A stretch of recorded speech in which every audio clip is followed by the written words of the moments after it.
nowadays we're in a position to take action right away and make career changes that we may end up regretting. And let's face it, the research is clear that almost the majority of career moves end in some form of regret, not complete regret, but some form of regret. And so understanding these jolts and how to respond to them at an appropriate level, I think is critical for staying level-headed in our day-to-day work lives, and to also be really intentional about crafting a career that brings us what we want.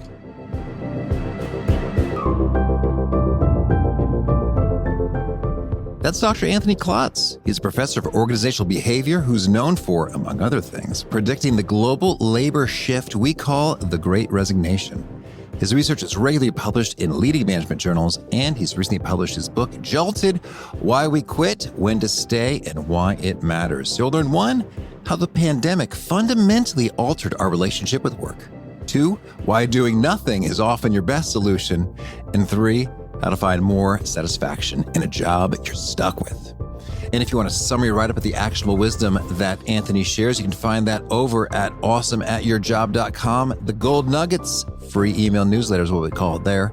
I'm Pete Bakaitis. This is How to Be Awesome at Your Job. Now, here's Anthony.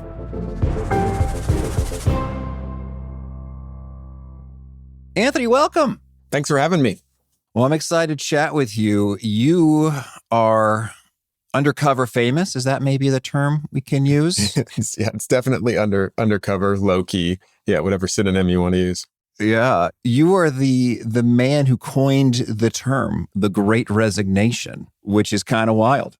Yeah, I mean, it still strikes me as wild, and we're coming up on almost exactly 5 years since that initial article came out and went viral, and it still strikes me as strange and surreal. Well, I understand there's really some misconceptions as to what the heck that phrase even means. So let's hear it straight from the horse's mouth. What do we mean by that term, and what is its relevance for career folk? Yeah, so the Great Resignation was a prediction back in May of 2021 that there would be a spike in resignations in the U.S. workforce, really the global workforce, but mainly centered on the U.S. And in the months following May, pretty quickly, starting in June, we saw this wave of resignations, fairly historically high, but it's important. There's a caveat there that really we only started tracking resignation numbers closely in the US in 2000, so we don't have the whole history there. But yeah, turnover, quitting, resignations, whatever you want to call it, spiked and stayed elevated at historically high levels for almost 2 years into 2023. And then it tailed back down, and it continued to tail down to where we are today, which is a rate of quitting in the economy that's lower than it was before the pandemic, but not by too much. And so even though it feels like we're in a pretty sluggish job market right now, it's more active than a lot of people think. Intriguing. Okay, so we've got 25-ish years of data here. And so we've seen some ups and downs. And so does that mean now we're kind of in a normal-ish band of resignation levels? We're on the low side of normal, but we're in that range of normal for sure, on the lower end of it. I was going to mention, you asked about, some of the misconceptions around the Great Resignation. And I think the biggest one that maybe continues to this day is that the prediction was that people would leave the workforce entirely. And my prediction was largely that people would quit. And when people quit, the vast majority of the time, it's to find another job in the same industry or something related. We did see higher levels of people taking career breaks, of people starting entrepreneurial ventures, of people doing early retirement. Yeah, but in general, it's when people leave jobs, they're of course switching to another role somewhere else. Okay. And you've done some real deep research into this phenomenon. Your book's called Jolted: Why We Quit, When to Stay, and Why It Matters. So tell us, what's a particularly surprising and fascinating discovery you've made as you dug into this stuff? It's just how close all of us are to quitting our job. And that doesn't mean we're always thinking about it or we're always wanting to quit or anything negative like that. But we tend to, both as academics, as leaders, as workers, tend to think that quitting is a fairly rational process that slowly accumulates over time. And slowly, maybe your discontentment with your current role increases, or the appeal of these alternatives that you have to your current job increase over time. And you make this rational decision to move on. And that's true about half the time. But what we found is about the other half of the time, the decision to quit can be traced back to a single event. And these events, these jolts, can be big or small. They can come from our personal lives. They can happen in our professional lives, but they move the quitting process along sometimes fairly quickly. Sometimes they move us along to where we'd like to quit, but we can't. And sometimes they should be nudging us to leave and we completely miss them. But going back to your question, and I think, this is part of why I predicted the Great Resignation, was this understanding of how these events work. And of course, the pandemic was several of these jolts wrapped up into one. And that's somewhat surprising to me when I first learned it, and to a lot of individuals, just this one event, how it can change our relationship with work and shape the arc of our career. What could you expand on that? How is this event that it's funny, I think many of us like to forget entirely, so apologies to resurface this, but how has the pandemic shifted our overall perspective on work? Yeah, so like I mentioned, the pandemic had several different types of jolts wrapped up all into one, and I'll mention a few of them.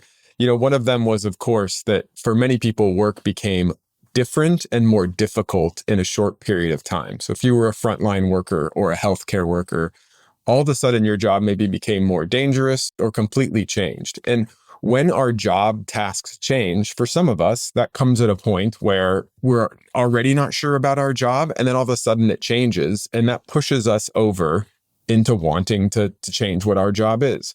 For others, like healthcare workers, it also increased the level of burnout. So all of a sudden, this event changed my work in a way that it's more difficult, led to higher levels of burnout. Many of us experienced switching from working in person to working remotely, and we all reacted to it a little bit differently. Some people really enjoying it, some people not so much. And then finally, there's the pandemic being a health threat. And so for many individuals, or probably most individuals, at some point it caused us to take a step back and think, is this the end of the world? Am I going to make it out of this? And when we think those big existential thoughts, we think about the way that we're spending our time, and how we spend a lot of our time is at our jobs. And so these changes to how we work, these increases in burnout, this switch in the place that we were working, and then finally these big existential thoughts are different types of jolts that lead us to stop and rethink our relationship with work. Now, hopefully the pandemic, this is a once in a very long time event that we don't have to go through again. But getting back to your question, there is some evidence that it has permanently changed many people's relationship with work. And this goes back to a question that's asked in the United States on this general social survey every 2 years. And it's been asked every 2 years since 1972. And the question is, if you came into all the money that you needed to live as comfortably as you want for the rest of your life, would you keep working? And this is called the lottery question. And it's been asked every 2 years, and pretty consistently, about 70% of Americans say, yes, I would keep working, which is somewhat impressive. And it shows that most of us see the value that work could have in our lives. But what's interesting is when you look at that 70% has been sort of flat as a board with a little bit of fluctuation from 1972 to 2018 before the pandemic. And so a little bit of a side note to this is this thought that nobody wants to work anymore, or that less and less people want to work. The data don't really support that, with one exception. Coming out of the pandemic, it dropped from just over 70% to 62%. And so that equates to 10 to 20 million Americans, if you extrapolate that out to the country, who are answering that question differently.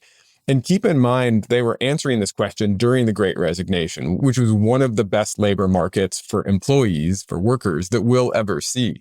And yet more people than ever were indicating that if I struck it rich, I'd be done with work.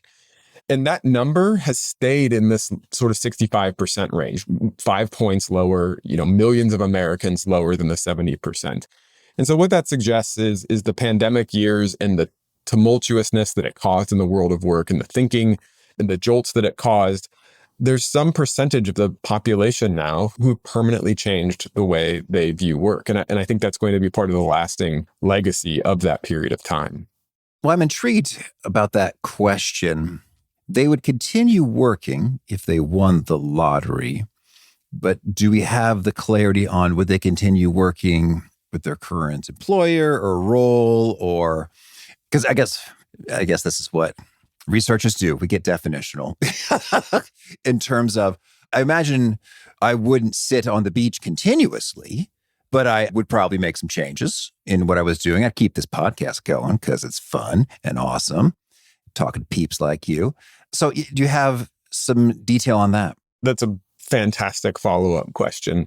It's a question that I didn't think of at first, and then somebody suggested it to me, and it really changed the way I thought about this question. So after I had learned about this lottery question, I would ask my student audiences, executive audiences, professional audiences this question and see how many hands go in the air. And it's always around 70%. You're asking Gen Z, baby boomers. It's always around that 70% mark. And that's usually an eye-opener for people. And then I was asking that question during a master class that I was giving once up in Idaho at Idaho State University a few years back after the Great Resignation. And one person gave the follow-up question that you gave. They said, okay, that's great. Ask it again, but ask how many people would keep working at their current job if they struck it rich, if they won the lottery. So I'd asked the first question and seen the 70% response rate. So I asked again, how many of you, if you won the lottery, would keep working at your current job? It dropped below 10%. Mm-hmm. So I haven't collected big data on this, but every time I present this now, I ask the two questions.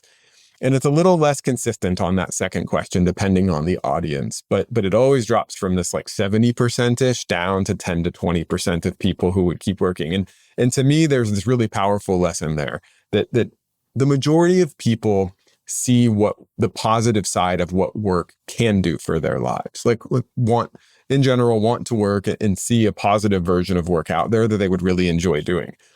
That is not the version that most people are getting in their current job. So there's this gap there between what we think work could be for us and our well-being and our happiness and our sense of meaning in life, and then what we're actually getting. And you mentioned you would keep doing this awesome podcast. So I ask people who say they would keep working even if they won the lottery at their current job, what are you doing? What's your profession? And it's almost always something in the entrepreneurial realm or something that they've clearly chosen that really is their passion. And so I always knew I wanted to be a chef, and that's what I pursued. Or I always wanted to be a chef, but then I went and I was an accountant for 30 years and went back to being a chef.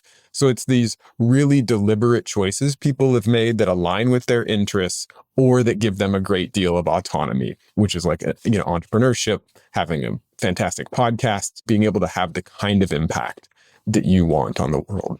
Well, that's heavy. It's almost kind of sad that it's so low. I mean, we all got bills to pay, sure. Well, so this is funny. My wife, she gave me a hat out of nowhere. Nice. And it said, ever since I was little, I've always wanted to turn unstructured data into actionable business insights. Perfect hat for you. It's a lot of words on a hat. And it's sort of funny, like, ha, that's the joke. No one wants that when they're little. They want to be an astronaut or a firefighter or something. And yet, sure enough, when I was in high school, I did want to be a strategy consultant. And then I did that. It was fun. I wanted to make some adjustments to that career path, which I did entrepreneurially.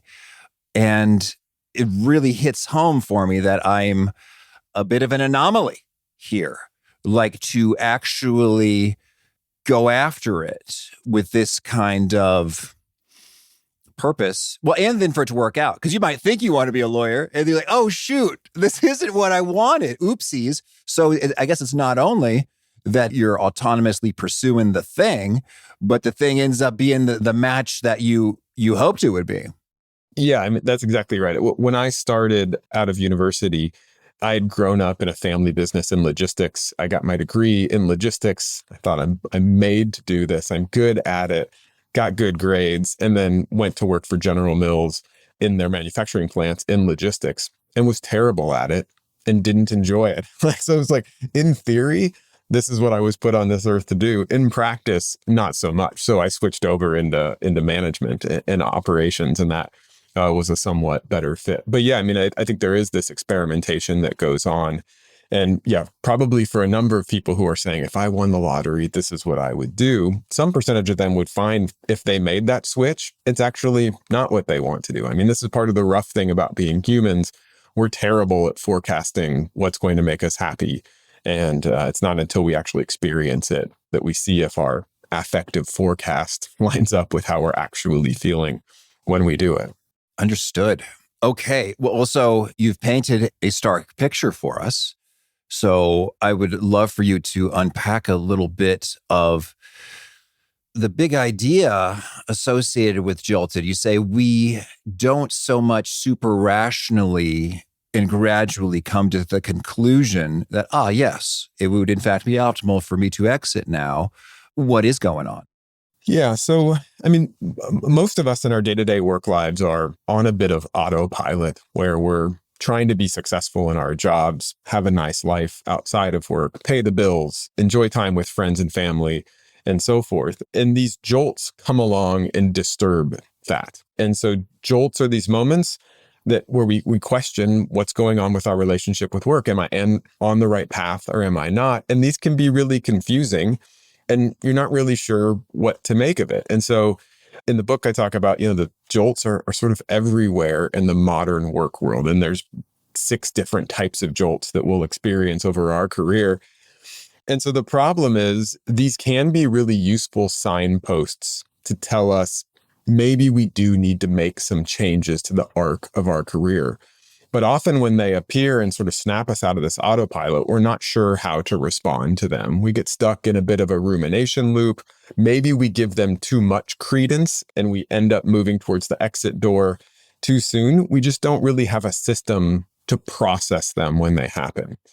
And so what I advocate for in the book is being more deliberate about realizing that, hey, look, these events, we don't know what they are. We don't know when they're going to strike. They're coming and they're going to make us question our relationship with work. And that can sort of lead us down a path to make a suboptimal decision about our career and our happiness. Or if we're a little bit more prepared for them and we have a bit of a system, not a super strict system, but a system for dealing with them, we can treat them sort of appropriately when they arrive and make a much clearer and better decision about what we should do with them. Part of the punchline here is that a lot of these events that cause us to rethink work should really be dismissed. And if you just walk away from them for a little while, they'll go away naturally. And I think part of the challenge of the modern work world is we're able to take action pretty quickly when we have a moment where we think, I don't know if I want to work here anymore. Well, you know what? Almost right away, you could mass apply for hundreds of jobs in that moment right then. You can go on social media and burn bridges really, really easily. This wasn't the case, I'll just say 50 years ago, when something really terrible happened on a Tuesday, you'd think, you know what? I don't know if I want to work here anymore. Maybe this weekend I'll get out my resume and freshen it up, or I'll go look for a new job. But by the time the weekend gets there, you realize, oh, that was just a bad Tuesday, no big deal. Here, nowadays we're in a position to take action right away and make career changes that we may end up regretting. And let's face it, the research is clear that almost the majority of career moves end in some form of regret, not complete regret, but some form of regret. And so understanding these jolts and how to respond to them at an appropriate level, I think is critical for staying level-headed in our day-to-day work lives, and to also be really intentional about crafting a career that brings us what we want. Well, I think that's one tremendous takeaway that could alter a life trajectory right there. Anthony, so it's like when some bull crap goes down and you're thinking, I'm out of here, hold on for a moment. Duly noted.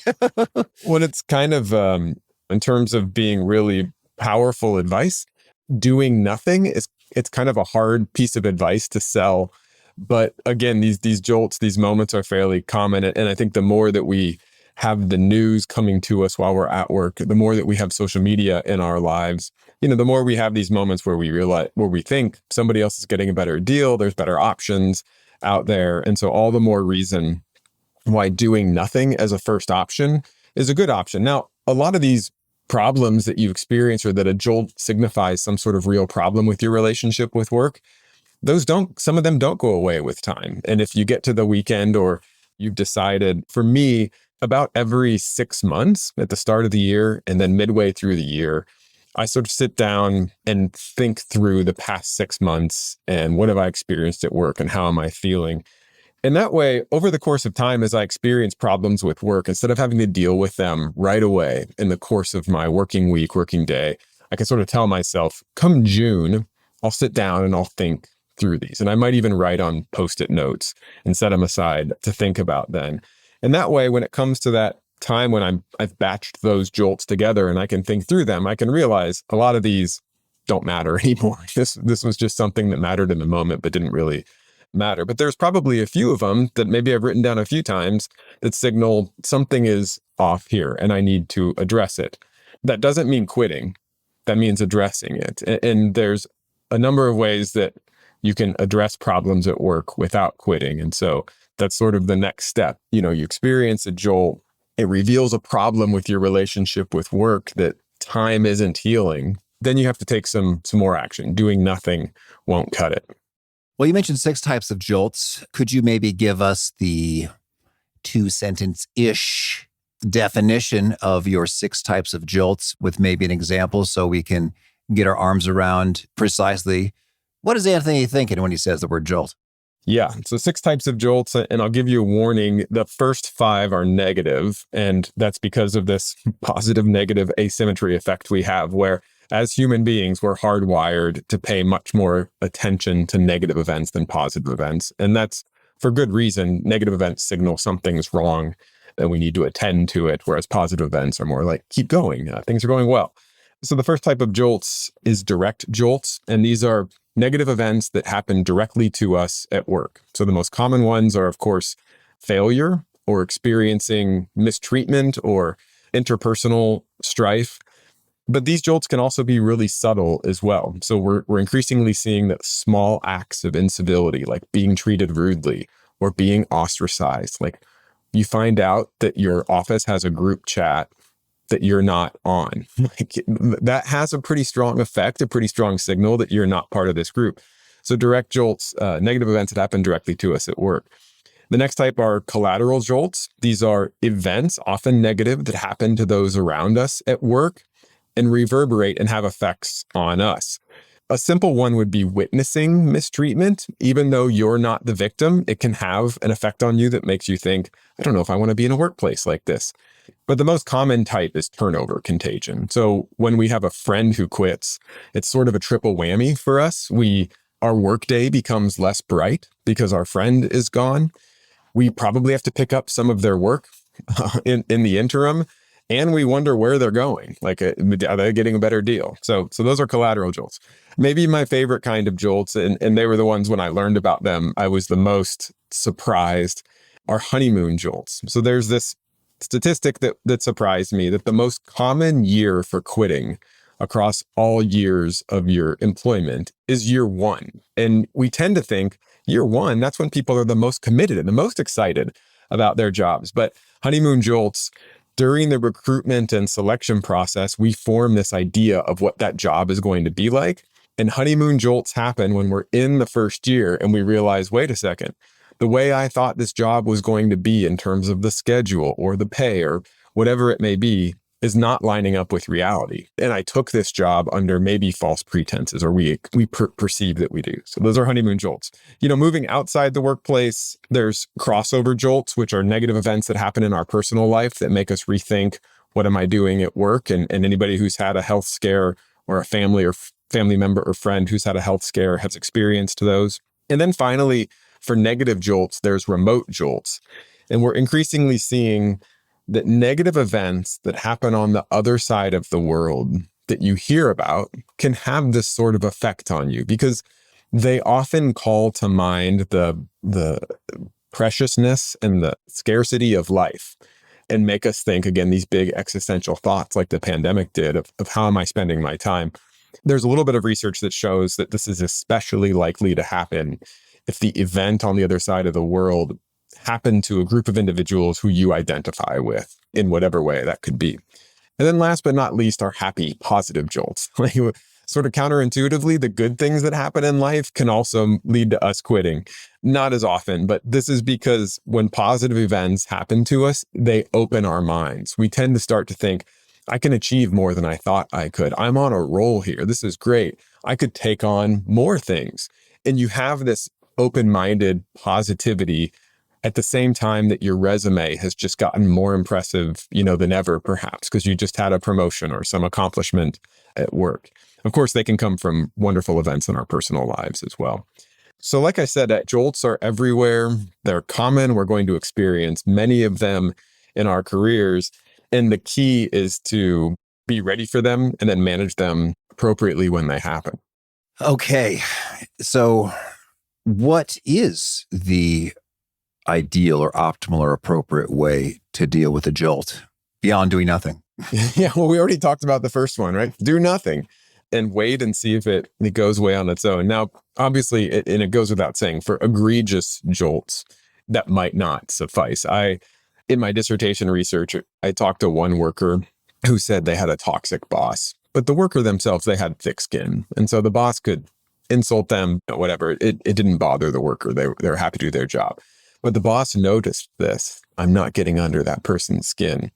And so one day they went one step deeper. They didn't insult the person. They insulted the person's daughter to really get, and it worked. The worker said, I took my keys off my belt, set them on the desk, and walked out the door, which we call impulsively quitting. So that's an example of where this do nothing strategy is not a good one. There are times where, if you can, perhaps impulsive quitting is the right thing to do if you're in a really bad situation. But most of the time, the next step is to say something, to speak up.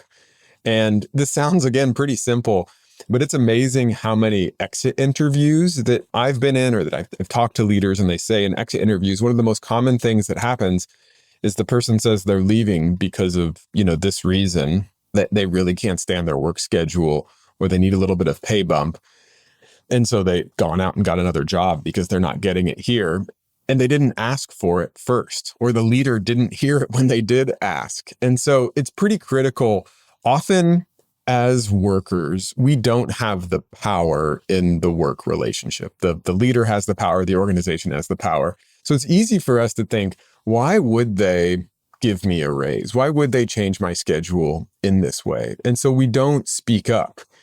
But if you're going to move down the path of, I want to solve problems or else this may make me leave the organization, it's really important that you at least give the organization a chance to fix it, not only because they may surprise you, but what's also useful is if you do continue to move down the path and you do end up quitting, you'll do so in the knowledge that you tried to fix this problem. You gave them a chance to do it.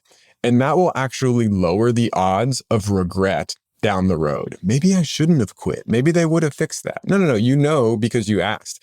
I talked to one worker who was in a really bad situation, and I guess this is similar to the prior story, but they were working closely with a coworker interdependently, and the coworker was really abusive. And one day the abuse got to a point where the worker said, I can't take this anymore. And this person worked in a hospital, and they said, this is harming my well-being. I'm going to quit, even though I like this job, because I can't work with this person anymore. And they walked around the hospital, and on their walk, they found a random empty office. And they had this thought, and they went to their boss and said, I just walked by this empty office. Can I just move out of where I am near this person and move into this random empty office? And I think there's a lot of bosses who would say, no, you can't have some special office in the corner. But this person's boss said, yeah, you know what? Sure, that's fine. And this person was completely surprised, moved their stuff over into this new office, and is now that was 3 years ago. And they're now happier than ever in their job. And so it's just an example of even if you think it's wild, ask, especially for medium performers and high performers. The companies do not want to lose you. Absolutely.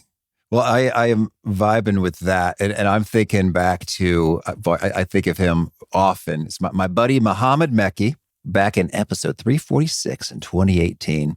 He says all the time, you don't get what you don't ask for. And that was his observation is that in almost any context, you do not suffer reprisal. It rarely hurts to ask. I'm sure there's counter counterexamples out there, and maybe some of these toxic bosses that you're mentioning here. But yes, it rarely hurts to ask. And at worst, I think you'll get just a little bit of a, oh man, this guy, can you believe it? And then you move on and that's over.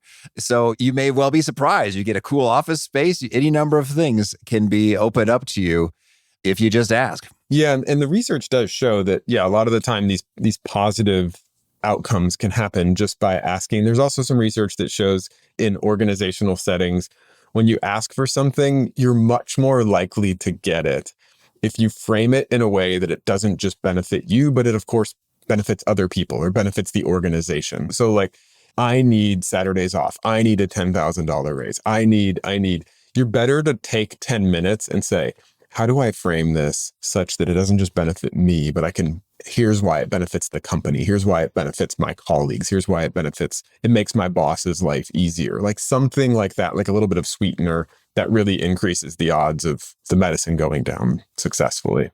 Well, I like that a lot. And I'm thinking I think there was a famous book about fundraising called Asking.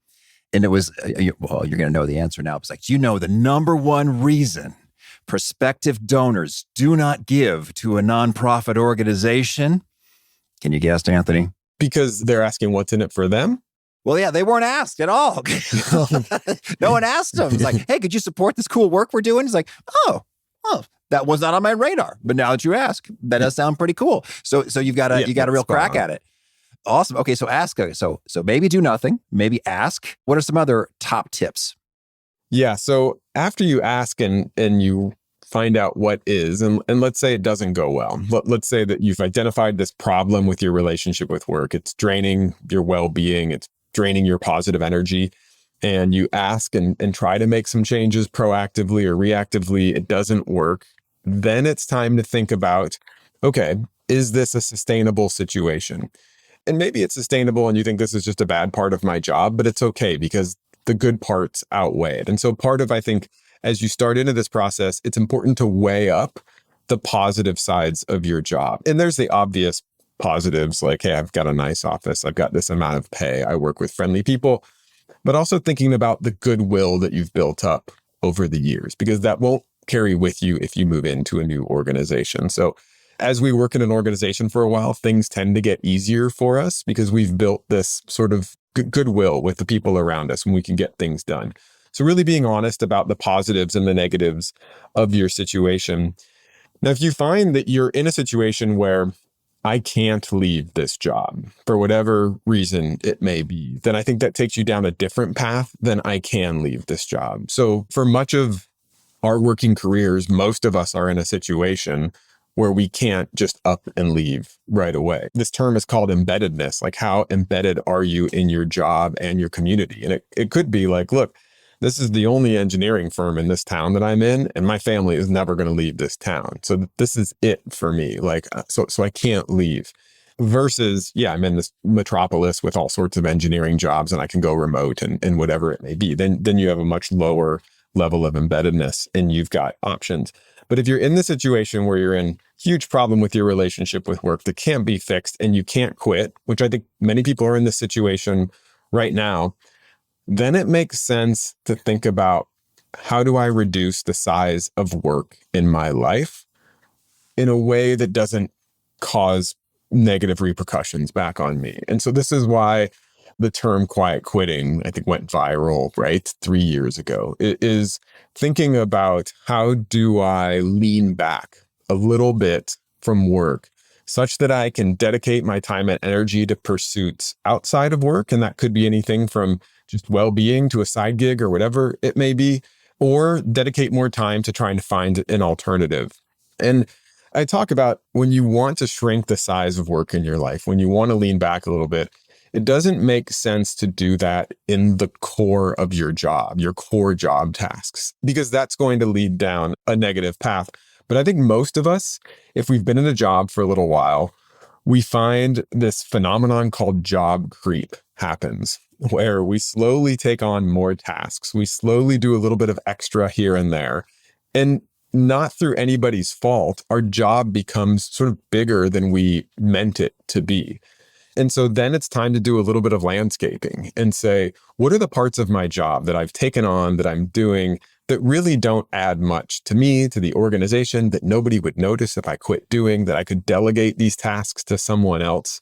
And so it's really about job crafting, about right sizing your job to say, how can I make this sustainable? Because I'm, stuck in this situation for now. So I think that's the next move after speaking up, is maybe saying, I need to lean back and see if maybe this job is actually fine if it's just a 9 to 5 job and not with all of this extra attached to it. And I guess I'm curious about the other side of all this in terms of, we're not jolted and we are on autopilot, and yet we would totally stop working if we won the lottery. Do you have any prompts or questions or approaches where perhaps we need a jolt to cause us to evaluate what's up and see if we're in fact where we ought to be? Yeah, that's interesting. There's some old research where some researchers studied how do people and why do people become entrepreneurs? And there's this narrative of entrepreneurship as sort of a very proactive, positive career move that people make, that breaking free from the corporate overlords and becoming an entrepreneur. But when they looked into it, they found that most people end up as entrepreneurs as a result of some negative event, some failure or something like that. And when they talked to the entrepreneurs, entrepreneurs were like, look, I was stuck in inertia. I was stuck on autopilot, and I needed these layoffs to shake me out of it. And they're essentially saying I needed these jolts in order to live the life I wanted to live. And so I think you can self-jolt perhaps in a couple of ways. And one I already mentioned, which is saying every year or twice a year, I'm really going to sit down and take a hard look at my relationship with work, at the trajectory of my life. And is it moving toward my version of the good life as much as I want it to? The other thing I would say is having some sort of partner who really challenges you to have that meeting with them every 6 months. And the two of you, and who knows, it could be your romantic partner, it could be a friend, could be a therapist, sit down and say, let's, really question, take a critical look at my relationship with work, and do I need to make a change or not? And so I think you ask a great question. There are certainly times that entrepreneurship research would suggest that there are life pivots out there that we should take. And if we can self-jolt into them, for some of us, that would make sense. Okay. Well, Anthony, tell me any final things you want to mention before we hear about your favorite things.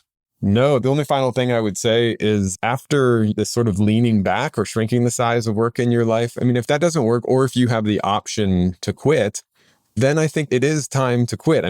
This is why jolts do lead to a lot of quitting.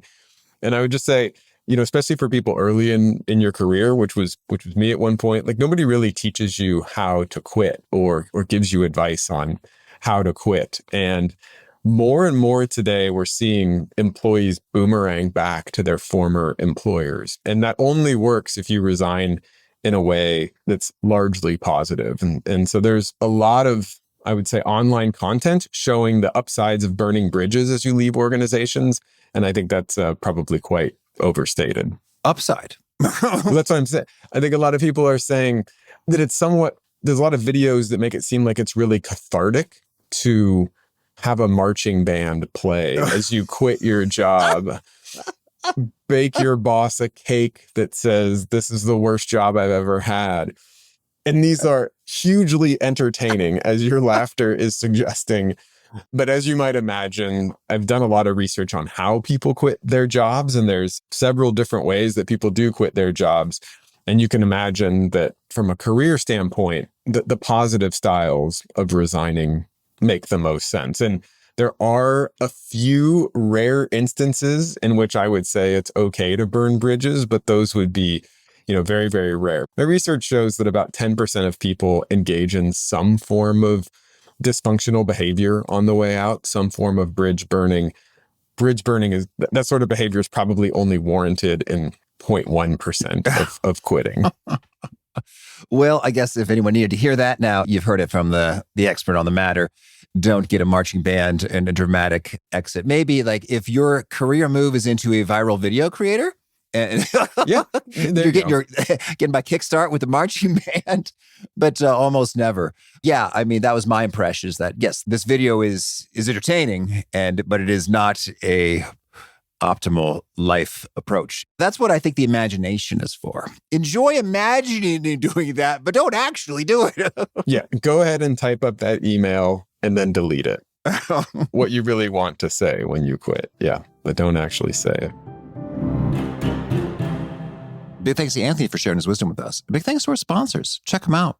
One sponsor to check out is Shopify. When you're starting something new, what ifs abound. What if I fail? What if nobody cares? What if nobody buys my stuff? Shopify can help make things easy.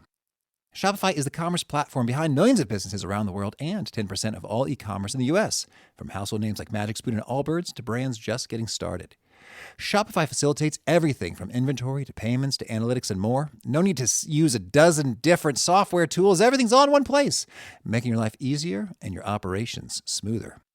And what if you get stuck? Well, Shopify is always around to share advice with their award-winning 24/7 customer support. You can get started with your own design studio with hundreds of ready-to-use templates. Shopify helps you build a beautiful online store that matches your brand style. It's time to turn those what-ifs into ka-ching with Shopify today. Sign up for your $1 per month trial today at shopify.com/awesomepod. Go to shopify.com/awesomepod. That's shopify.com/awesomepod.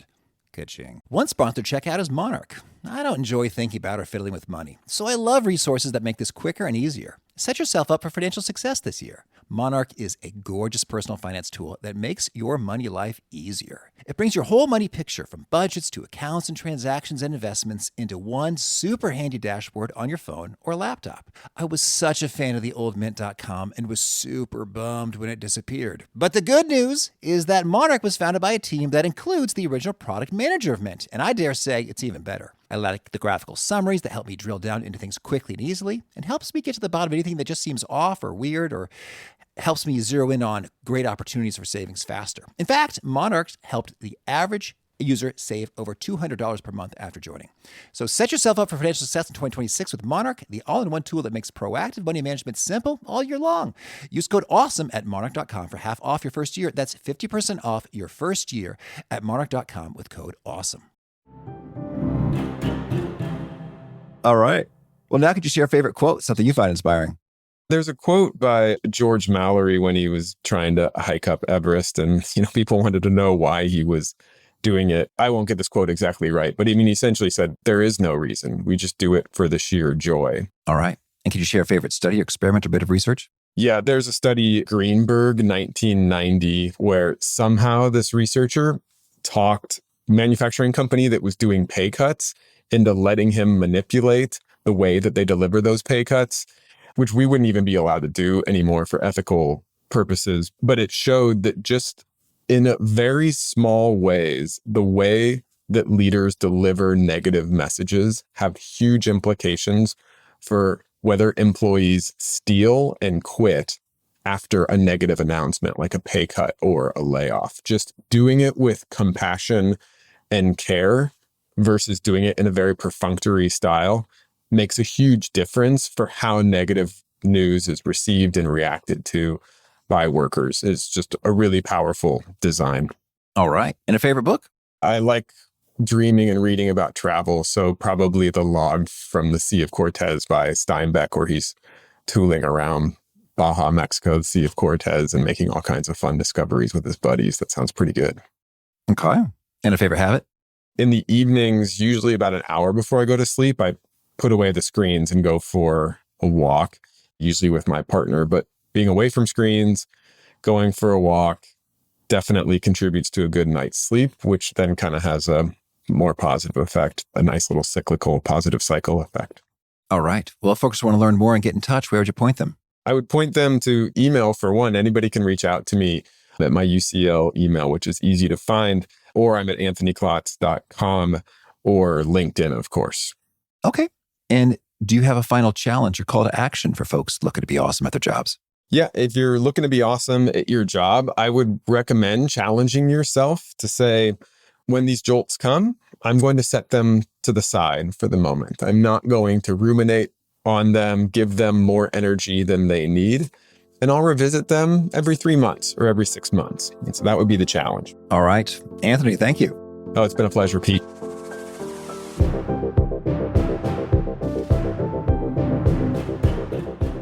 I love what Anthony says is that often doing nothing, simply doing nothing is your best solution. So how is that for actionable wisdom? Maybe that's inactionable or unactionable wisdom is to do nothing. I'm reminded of the comedian Mike Birbiglia, who has a number of jokes, but the theme is he put his foot in his mouth and said something kind of stupid. And he said, "What I should have said was nothing."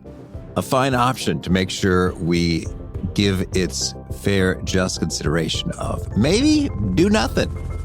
Great stuff from Anthony. If you want to check out the show notes or the transcript or the links to items that we've referenced, please drop on by awesomeatyourjob.com/EP1158. Hope to catch you next time, and peace.